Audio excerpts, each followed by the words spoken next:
यवतमाळ जिल्ह्यात अतिवृष्टीचा फटका अद्याप कायम असून शेतकरी मोठ्या संकटात सापडले आहेत। परतीच्या पावसामुळे कापूस आणि सोयाबीनचे मोठे नुकसान झाल्यानंतर शेतकऱ्यांनी उदरनिर्वाहासाठी गहू पिकाची लागवड केली होती। मात्र सध्या सतत ढगाळ वातावरणामुळे हे पीकही खराब होण्याच्या मार्गावर आहे।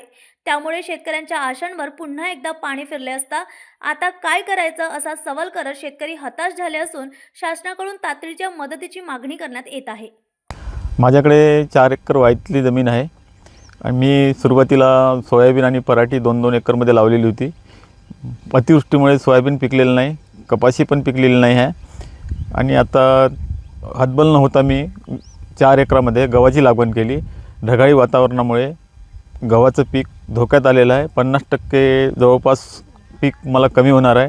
त्यातही रानडुकराचा एवढा प्रादुर्भाव आहे की ते डुकरंहीसुद्धा बऱ्याच प्रमाणात मोठ्या प्रमाणात नुकसान करीत आहे।